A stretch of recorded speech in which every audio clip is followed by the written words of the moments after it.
नमस्कार दर्शक बंधु शुभ सकाळ। आज ହେଉଛି जून मास 11 तारिख गुरुवार। ଚାଲନ୍ତୁ ନଜର ପକାଇବା ଆଜି ଦିନର ରାଜ୍ୟ ଦେଶ ବିଦେଶର 20ଟି ଗୁରୁତ୍ୱପୂର୍ଣ୍ଣ ଖବର ଉପରେ। ତା ପୂର୍ବରୁ ଯଦି ଆପଣ ଚ୍ୟାନେଲରେ ନୂଆ କରି ଅଛନ୍ତି ତେବେ ଭିଡ଼ିଓଟିକୁ ଗୋଟିଏ ଲାଇକ୍ ଏବଂ ସେୟାର କରିବା ସହ ଚ୍ୟାନେଲକୁ ସବସ୍କ୍ରାଇବ୍ କରି ଆପଣ କେଉଁ ଜିଲ୍ଲାର ଭିଡ଼ିଓଟିକୁ ଦେଖୁଛନ୍ତି ତାହା ଜଣାନ୍ତୁ। ଆଜିର ପ୍ରଥମ ଖବର, ବିଦେଶରେ ଇସ୍କନ ପକ୍ଷରୁ ଆୟୋଜିତ ହୋଇଥିବା ଅଦିନିଆ ରଥଯାତ୍ରା ପ୍ରସଙ୍ଗରେ ଆଇନ ମନ୍ତ୍ରୀ ପୃଥ୍ୱୀରାଜ ହରିଚନ୍ଦନ ଏକ ଗୁରୁତ୍ୱପୂର୍ଣ୍ଣ ବୟାନ ଦେଇଛନ୍ତି। ବିଦେଶରେ ଥିବା ଇସ୍କନ ସଂସ୍ଥାଗୁଡ଼ିକୁ ନିୟନ୍ତ୍ରଣ କରିବା ପାଇଁ ସରକାରଙ୍କ ପାଖରେ କୌଣସି ଆଇନଗତ ବ୍ୟବସ୍ଥା ନାହିଁ ବୋଲି ସେ ସ୍ପଷ୍ଟ କରିଛନ୍ତି। ସରକାର କେବଳ ସେମାନଙ୍କୁ ପରମ୍ପରା ରକ୍ଷା କରିବା ପାଇଁ ଅନୁରୋଧ କରିପାରିବେ। ଆଇନ ମନ୍ତ୍ରୀ କହିଛନ୍ତି ଯେ ଭାରତରେ ଥିବା ଇସ୍କନର ଗଭର୍ଣ୍ଣର ବଡ଼ିର ମଧ୍ୟ ବିଦେଶରେ ଥିବା ସଂସ୍ଥା ଉପରେ କୌଣସି ନିୟନ୍ତ୍ରଣ ନାହିଁ। ଭାରତବର୍ଷରେ ଏବେ କେଉଁଠି ବି ଅଦିନିଆ ରଥଯାତ୍ରା କରାଯାଉନାହିଁ। ମାତ୍ର ବିଦେଶରେ ଚାଲିଥିବା ଏହି ବ୍ୟବସ୍ଥାକୁ ନେଇ ସରକାର ଗଭୀର କ୍ଷୋଭ ପ୍ରକାଶ କରିଛନ୍ତି। ପରବର୍ତ୍ତୀ ଖବର, ଏଣିକି ମନ ଇଚ୍ଛା ଡ୍ରାଇଭିଂ ଲାଇସେନ୍ସ ବାତିଲ କରିପାରିବେନି ସରକାର।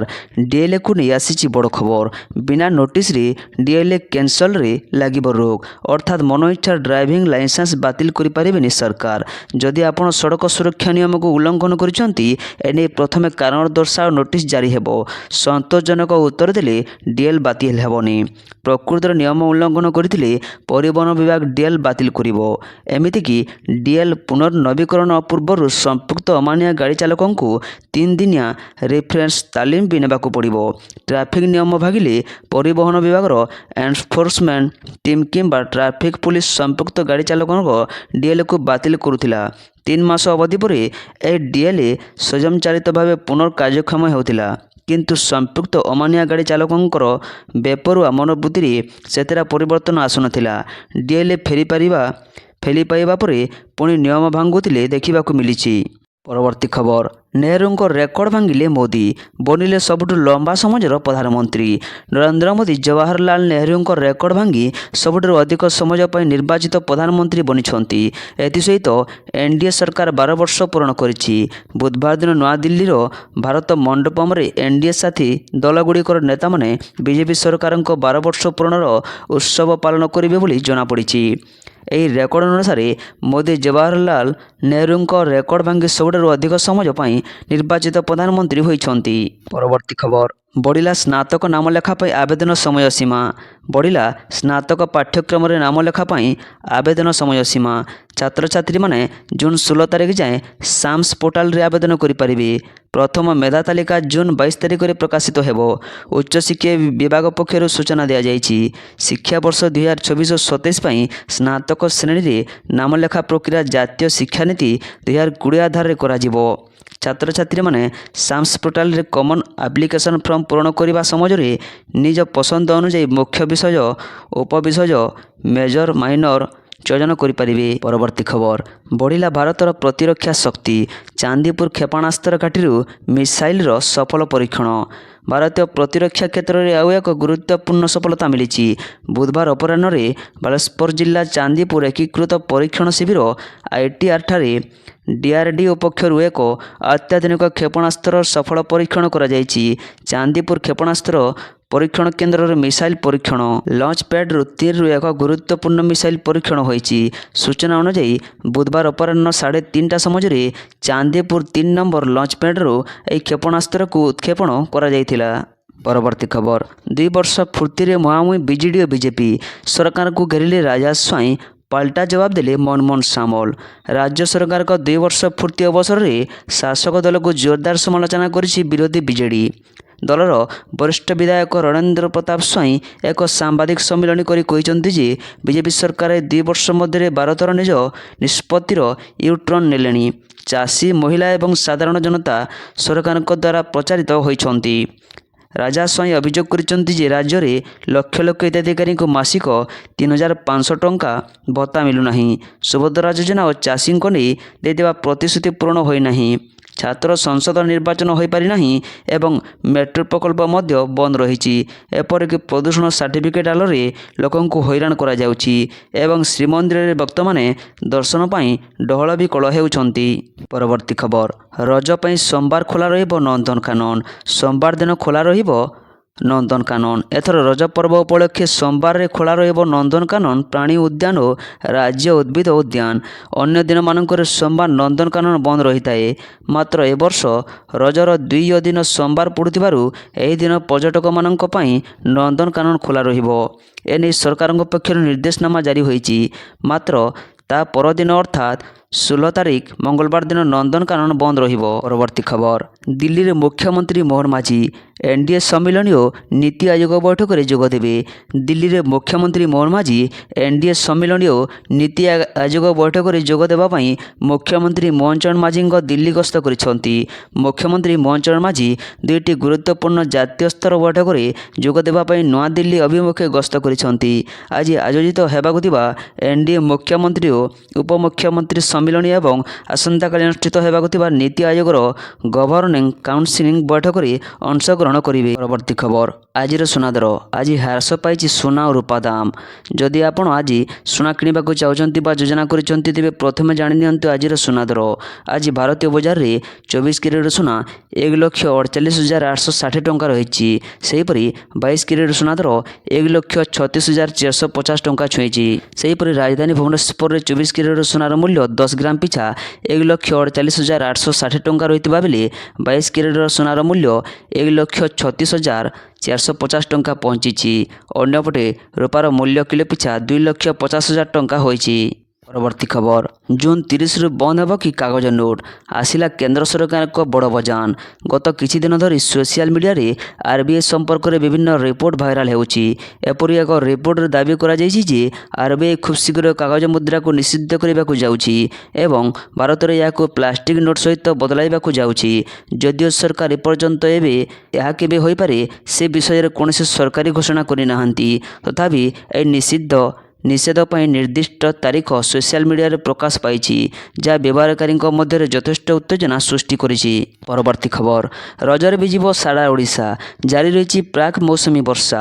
ଆଗାମୀ 2 ଓ 3 ଦିନରେ ମୌସୁମୀ ଓଡ଼ିଶା ଛୁଇଁବା ନେଇ ପାଣିପାଗ ବିଭାଗ ଆକଳନ କରିଥିଲା, ହେଲେ ଏ ଅପେକ୍ଷା ସାମାନ୍ୟ ଲମ୍ବିପାରେ।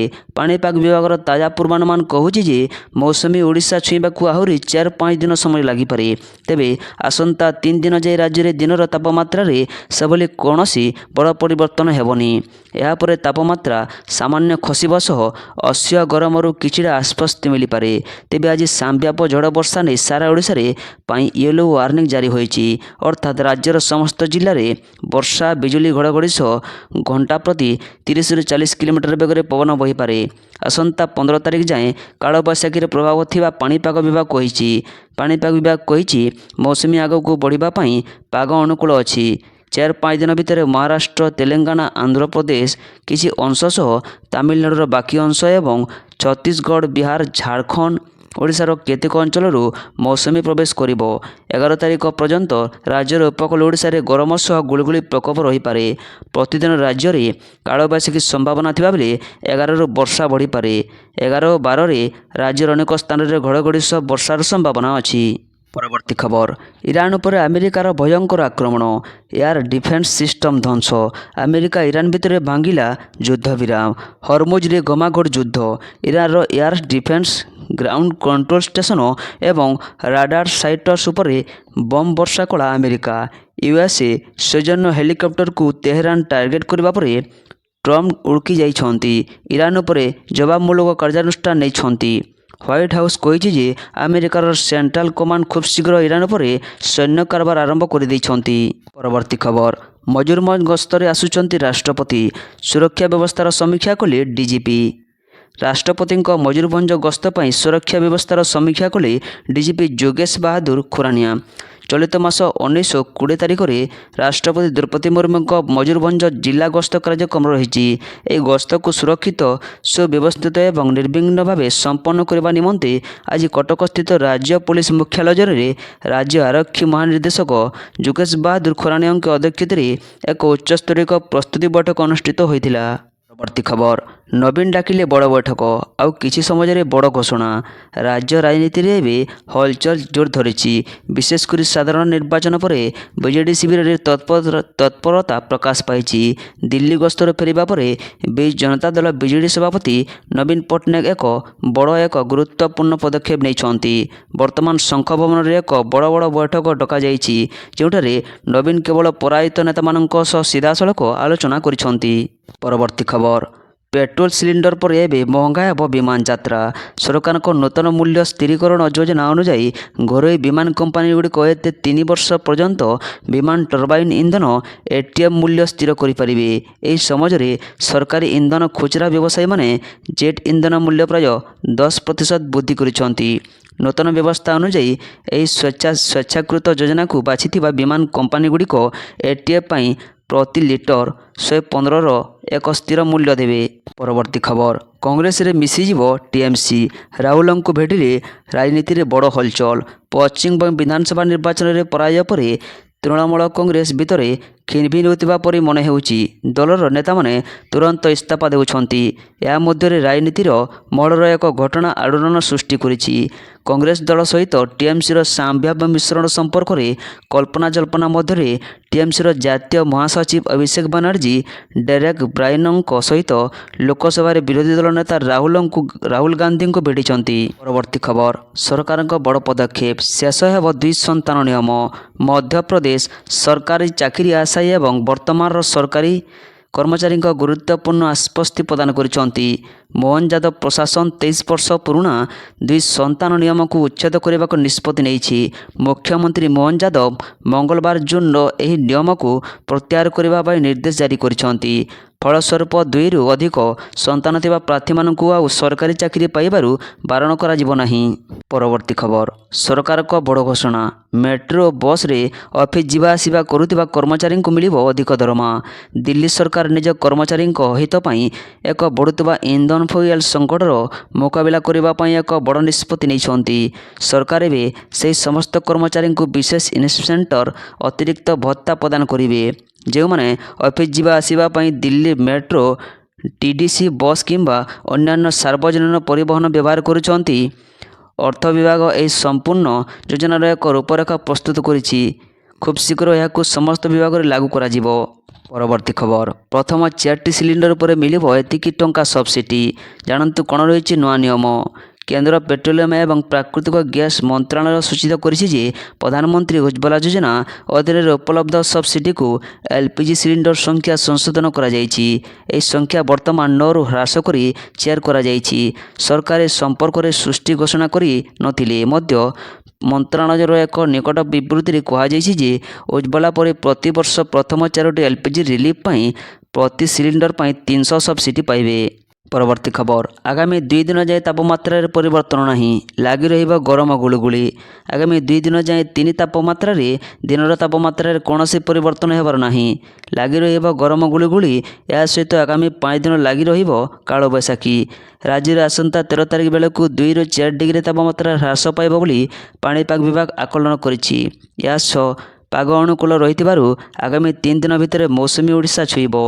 ଆଗାମୀ 24 ଘଣ୍ଟା ଯାଏଁ ଉତ୍ତର ଉପକୂଳ ଅଞ୍ଚଳ ଜିଲ୍ଲାଗୁଡ଼ିକ, ତା ସହ ମୟୂରଭଞ୍ଜ, କେନ୍ଦୁଝର, ଅନୁଗୁଳ, ଢେଙ୍କାନାଳ, ଖୋର୍ଦ୍ଧା, ପୁରୀ, ବୌଦ୍ଧ, ନୟାଗଡ଼ ଜିଲ୍ଲାରେ ବର୍ଷା ସହ ବିଜୁଳି ଘଡ଼ଘଡ଼ି ସହିତ ଝଟକା ପବନ ହେବାର ସମ୍ଭାବନା ରହିଛି। ପରବର୍ତ୍ତୀ ଖବର ଦୀଘା ମନ୍ଦିରରୁ ଧାମ ଶବ୍ଦ ହଟାଇବାକୁ ପଶ୍ଚିମବଙ୍ଗ ମୁଖ୍ୟମନ୍ତ୍ରୀଙ୍କୁ ଚିଠି ଲେଖିଲେ ଓଡ଼ିଶା ମୁଖ୍ୟମନ୍ତ୍ରୀ। ଦୀଘା ମନ୍ଦିରରୁ ଧାମ ଶବ୍ଦ ହଟାଇବାକୁ ପଶ୍ଚିମବଙ୍ଗ ମୁଖ୍ୟମନ୍ତ୍ରୀଙ୍କୁ ଓଡ଼ିଶା ମୁଖ୍ୟମନ୍ତ୍ରୀ ମୋହନ ମାଝୀ ଚିଠି ଲେଖିଛନ୍ତି। ପଶ୍ଚିମବଙ୍ଗ ମୁଖ୍ୟମନ୍ତ୍ରୀ ଶୁଭେନ୍ଦୁ ଅଧିକାରୀଙ୍କୁ ପତ୍ର ଲେଖିଲେ CM ମୋହନ ମାଝୀ। ଜଗନ୍ନାଥ ଧାମ କେବଳ ପୁରୀ, ଅନ୍ୟ କୌଣସି ସ୍ଥାନ ପାଇଁ ଏହି ଶବ୍ଦର ବ୍ୟବହାର ଗ୍ରହଣୀୟ ନୁହେଁ ବୋଲି ମୋହନ ମାଝୀ ଚିଠି ଲେଖିଛନ୍ତି। ପରବର୍ତ୍ତୀ ଖବର ବିଶ୍ୱ ପ୍ରସିଦ୍ଧ ରଥଯାତ୍ରା ପାଇଁ ଜୋରଦାର ପ୍ରସ୍ତୁତି। ବଡ଼ଦାଣ୍ଡରେ ଲାଗିବ 65ଟି ମେଗା LED TV। ଚଳିତ ରଥଯାତ୍ରାରେ ଶ୍ରଦ୍ଧାଳୁ ଓ ଯାତ୍ରୀମାନଙ୍କ ସୁବିଧା ପାଇଁ ସରକାରଙ୍କ ସୂଚନା ଓ ଲାଗି ସମ୍ପର୍କ ବିଭାଗ ପକ୍ଷରୁ ବଡ଼ଦାଣ୍ଡ ସହ ଜିଲ୍ଲା ଓ ଜିଲ୍ଲା ଜାତୀୟ ରାଜପଥକୁ ସଂଯୋଗ କରୁଥିବା ବିଭିନ୍ନ ଗୁରୁତ୍ୱପୂର୍ଣ୍ଣ ସ୍ଥାନରେ LED TVର ବ୍ୟବସ୍ଥା କରାଯାଉଛି। ପରବର୍ତ୍ତୀ ଖବର ଭଦ୍ରକ ଓ ଢେଙ୍କାନାଳରେ ପ୍ରତିଷ୍ଠା ହେବ ନୂଆ ସରକାରୀ ମେଡିକାଲ କଲେଜ। ଓଡ଼ିଶାର ସ୍ୱାସ୍ଥ୍ୟ ସେବା କ୍ଷେତ୍ରରେ ଆସିବ ବଡ଼ ପରିବର୍ତ୍ତନ। ଏନେଇ ଆଜି ଘୋଷଣା କରିଛନ୍ତି ମୁଖ୍ୟମନ୍ତ୍ରୀ। ମୟୂରଭଞ୍ଜରେ ଆୟୋଜିତ ଏକ ଜନସଭାରେ ମୁଖ୍ୟମନ୍ତ୍ରୀ ମୋହନ ମାଝୀ ଘୋଷଣା କରି କହିଛନ୍ତି, ରାଜ୍ୟରେ ସ୍ୱାସ୍ଥ୍ୟ ଭିତ୍ତିଭୂମିକୁ ଅଧିକ ମଜବୁତ କରିବା ପାଇଁ ଭଦ୍ରକ ଓ ଢେଙ୍କାନାଳ ଜିଲ୍ଲାରେ ଆଉ 2ଟି ନୂଆ ସରକାରୀ ମେଡିକାଲ କଲେଜ ପ୍ରତିଷ୍ଠା କରାଯିବ।